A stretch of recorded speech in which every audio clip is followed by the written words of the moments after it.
Good evening and welcome. It is Monday. It is the ILFL Soccer Night Show, and it's me, David Joseph, here to ponder over all the facts, stats and figures from ILFL's projects that have happened over the last 7 days. And we've had quite a few, so we've got lots to talk about. And in that case, I brought in the all-intelligent, all-seeing, all-knowing Rashid Ali, our league secretary, who's coming to discuss other things. And also, of equal intelligence, I have to my right the Hackney and Leighton League's referee secretary, Jermaine Wright's coming. Good evening, Jermaine. Good evening, David. Listen, let's crack on because there's a lot for us to go. No footage, so you get a lot of chat from me. I need to talk about yesterday's fixtures and results in the Summer League. It's beginning to look a little bit tasty. Can you see them on the screen, or have we got is our technical fault here as a guest this evening as well?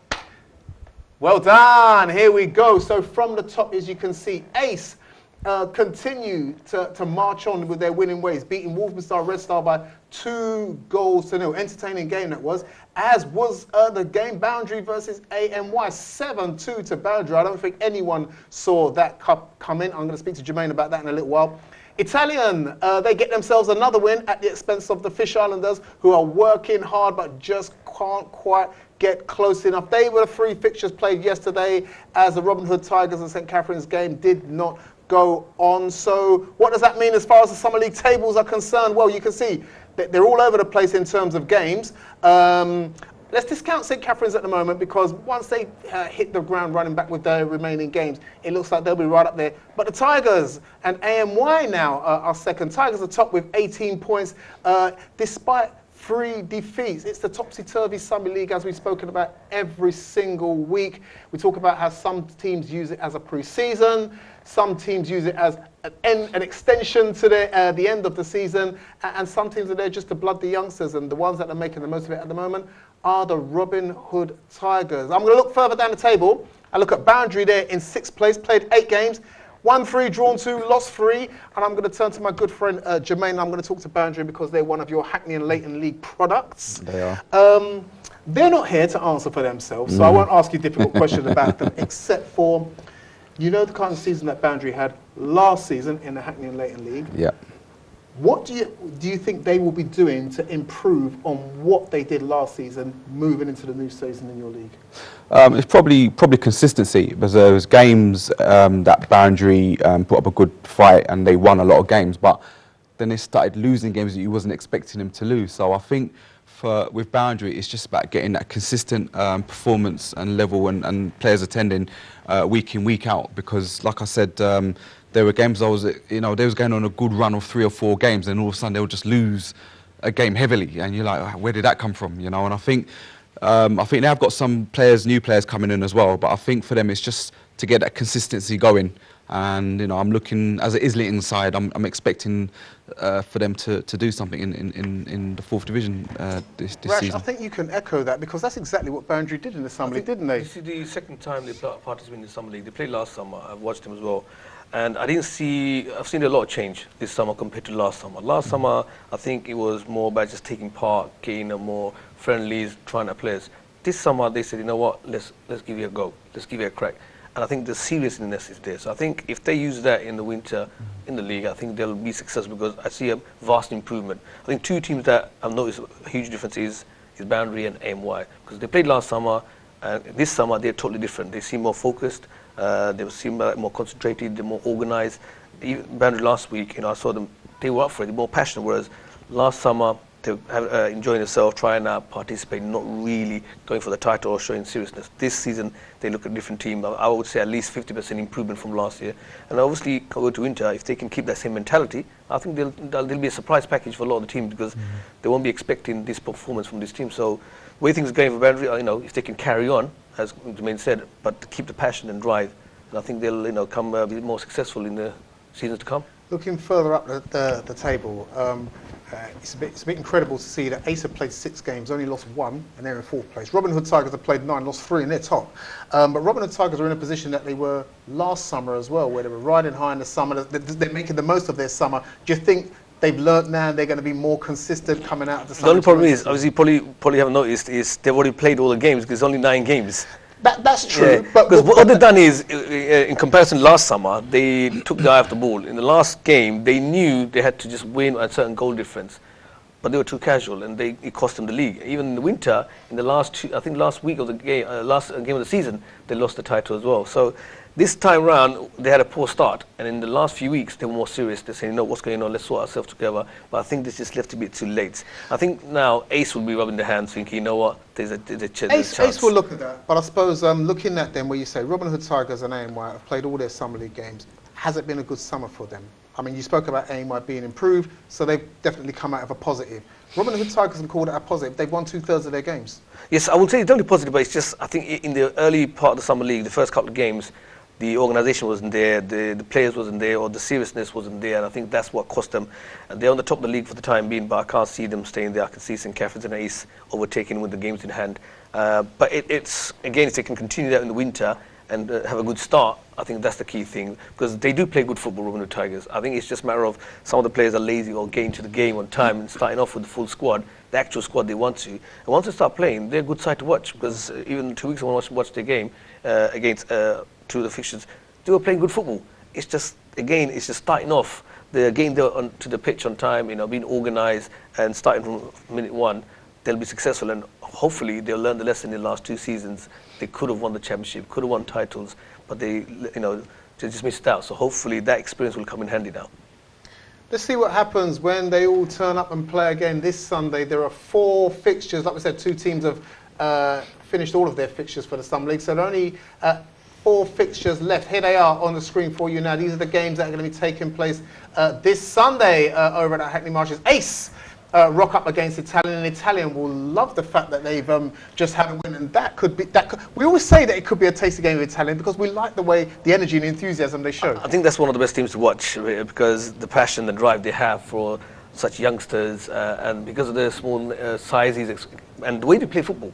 It's very entertaining, and the underdogs, newly formed team just in the summer. It's nice to watch, and they're unpredictable. Ace would fancy their chances, but with the Italians' record, they surprised Hawk and Eagle a couple of weeks ago, beating them 5-0. They thought it's in the bag, and they got shocked alive. So Ace would know it's not a done deal, but Italian would be there to spoil the party for the Ace. You talk about it being a shock with Hawk and Eagle. It is Hawk and Eagle's summer much of a shock to us at the moment? But at the end of the day, a big team is a big team, regardless of if they have a bad result week 1 or 2. They have a big squad. They have big players. They have experience. They've won in the recent years. They've been quite successful in terms of cup-wise, be it the league-wise. Yes, they've had a poor summer, but if it's still a big team. When you play against Arsenal, will obviously realise on Sunday they're not. Obviously, they had poor results in a few weeks, but they're still a big team, not just on football, physically, and squad-wise, success-wise. So, yes, they had a bad season, but I'm sure they'll obviously try and rectify in the next couple of weeks, game to go remaining for the league. Key games for both those teams, Arsenal and Hawk and Eagle. I think both of those teams will be looking to get some kind of win to say, okay, we've got a base that we can kick off from now. I know Arsenal will be looking now. They're a team that, as we say, play good football, but just haven't got the killer touch. And if they can find it against Hawk and Eagle, that might be the platform for them. Boundary versus Walthamstow Red Star. Here's a game. I'm going to ask you about this one, Jermaine, because you're not strangers to Walthamstow Red Star. You've seen them play. Yeah, I'm not. So, good game? Yeah, I mean, to be honest with you, that's probably a game I would actually go to watch if it's on the Marshes. I go to watch that because, like you said, Boundary, they walk across the pitch like Atletico Madrid kits and all that kind of thing, and you notice them. And Walthamstow, I know they can play good football, so I'm expecting that probably to be quite a good game out of the 4, and it'd be interesting to see what the result is. Yeah, absolutely. Yeah, I was going to just say, with the Walthamstow Red Star, it's a different team compared to the players that play in the winter. In the summer, they've got because they've other players that are free. They kind of gelled in with a lot of experience at the back and a lot of youngsters in the midfield, and it's a totally different team from the winter. But they're working well, and I've seen a lot of those players come in rotation. I mean, last week they did have a lot of youngsters who probably never even played a game before from Walthamstow, but they're hungry. They're almost like an Italian at the next stage. Yeah. So I think this will be a very, I think their ethos is to give the youngsters a chance, but they've got the experience at the back to hold back and let the youngsters express themselves. And again, they've been quite good this summer. So again, with Boundary, that game should be quite interesting to see, who gets one over each other. Also, to back up what Jermaine was saying earlier about Boundary as well, I watched Boundary against Ace last week. I think it was, and they went down by 4-2. And I thought it was a game where Ace were going to rock up and. We know what Ace are like, and they were going to completely dominate. But I have to say, the attitude from Boundary was, you know what, they're not better than us. We're going to take the game to them, and we're not going to be intimidated by them. And in the first 15 minutes they were, but then once they came back against Ace, it became quite close. And Ace were lucky to get the 2-goal gap at the end. So it was a really good game. And like you said, I'm looking forward to that game against them, v Walthamstow Red Star. There is another game at the bottom of your caption. That's the Hawk and Eagle versus St Catherine's game. As you can see, Hawk and Eagle, I'm sure they'll relish playing 2 games on a day. It's the way that the Summer League is in order to wrap it up in time in preparation for the Winter League. 1 or 2 of the teams will have to play catch-up and will have to play 2 games on a day, but I'm sure they won't mind. It gives them an opportunity to blood in some younger and new recruits to their team. Just very quickly, I said about the Winter League. We are maybe a month away from... It's provisionally put down as the 2nd or 3rd week of September when the Winter League will start. It's obviously depending on pitch availability. So the 1st of September being our award ceremony, and the 2nd or the 3rd week is when the league will start itself. So hopefully all the teams, I did send an email out to all the teams in regards to LFA registration and insurance. If they haven't, get in touch and get that done, because you will require LFA registration and insurance to participate in our league. And if there's any new teams out there, they want to participate, get in touch with me as soon as possible, and obviously I'll advise you and take it from here. Okay, and you yourself, lots of referees, lots of teams, your season's impending. When's your league start? We'll be starting the first Sunday in September. I mean, we've got quite a large influx of new teams coming to the league. So we'll have about 60 teams next year. Remind everybody how many divisions you've got. 5 divisions of 12. So we've never had that before, and I think we've got 6 teams on the waiting list as well. So our message is get your LFA sorted out. If you don't, then there's teams waiting to come in the wings. So hopefully that would get people to get their things into shape. But don't leave it for the last minute, because we know what registering with the LFA is like online. I think there's a fine. Hard, I think the deadline's gone actually, the 31st of July, and there's an additional fine if they do it now. But still, you need to do that. You know, you have to be affiliated to play. So you do. All the teams management, if you're on a break, you forgot, get the affiliation done as soon as possible, and insurance. Otherwise, you can't play anywhere.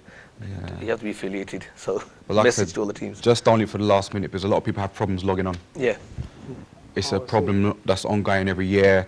And you know, you can't sit in front of a computer every day. Some people, it could take them a week or 2 but you know, you get to the end of the process and then it crashes and things like that. So only for the last minute, get it done as soon as possible. Just while we're coming to the end of this section, but I just want you to tell everybody out there briefly, I'm in a, no, I was going to say I'm in the same position as you, but I'm not, because I don't have 60 teams and X amount of referees to deal with. But just explain to everybody out there the headache that it is organising. How many fixtures a week is it going to be now this time around then for you? It'll be 30 games. 30 games. And 30 games, 30 referees. 30 referees, 30 games. All at morning kickoffs. Yeah, it'll be morning kickoffs. It probably won't, because obviously a lot of teams say, oh, can we have this week off and that week off and what have you. We're not at Mabley anymore, as you know. That's gone for youth football now. They've got a new 3G pitch over at Mabley. So all our games are going to be based at North Marsh and South Marsh, basically. And obviously there's other leagues that play in the morning as well. So it's going to be difficult getting all the games in. There's only 26 change rooms, so you can only have 26 games. If we've got 30, we know for a fact we'd have to be on the North Marsh. Car park's going to be full as well. Yep, very full. Everyone drives individually, don't they? They don't come in. There's none of that car sharing. Listen, I've done the whole car sharing thing on here as well. It doesn't I've had work. that out there, but it just doesn't work. And but I'll tell you what we are going to do in the next part of the show. We are also going to talk about, if you remember last week's show, we spoke about the new law changes that are coming into place, or have come into place on the 1st of June. That's why these guys are here. We're going to talk about that and extend our conversation from last week into the next part of the show. So stick around. We'll be back on the next part of the ILFL Soccer Night show. We'll be back.